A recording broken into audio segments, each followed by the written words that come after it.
Well, look at us, Dave, the international travelers, because I right now am in Toronto.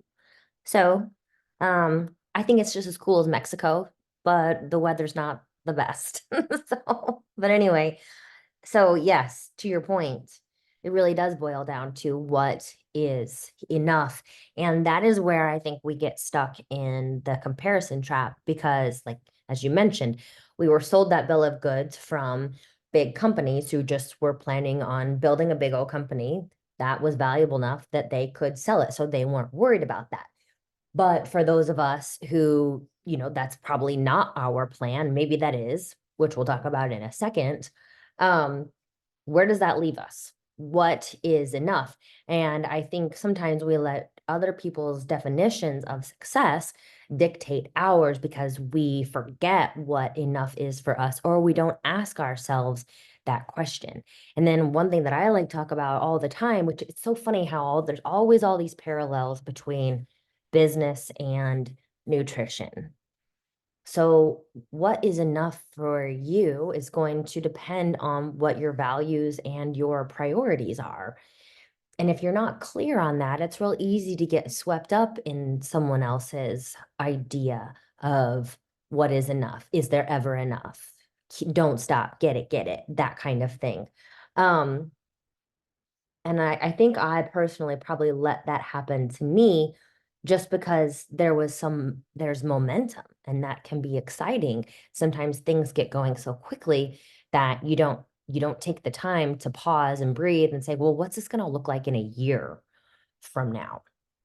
So as someone is contemplating their values and what's in their priorities, I think it's also too important to evaluate what what do I want my business to look like? Do I want to be the CEO? Do I want to manage a team?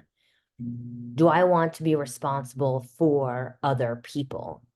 Or do I want to be a solopreneur? And then understand like what's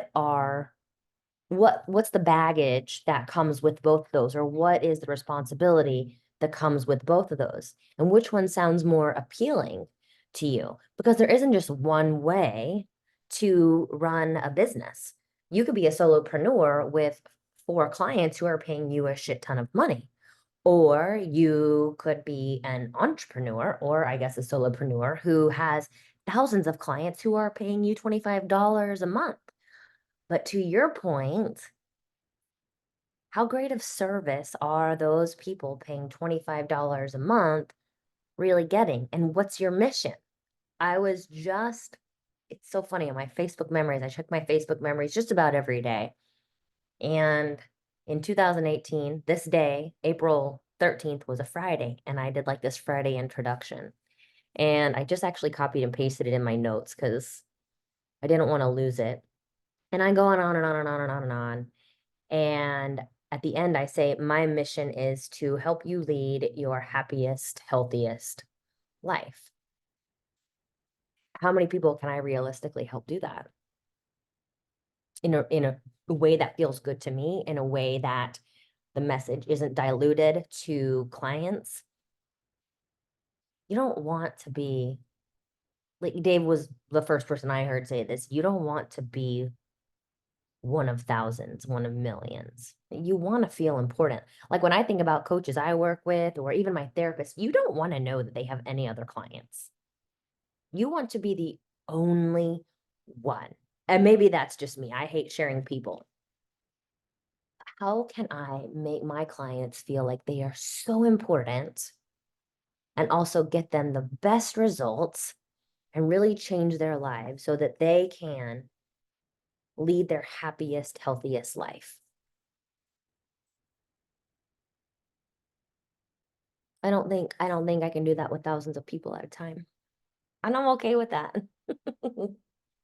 But then it goes back to, okay, so then how do you run a successful business that way? And what is enough? And I am figuring that out. Because there's two ways to make more money, right? You can make more money or you can spend less.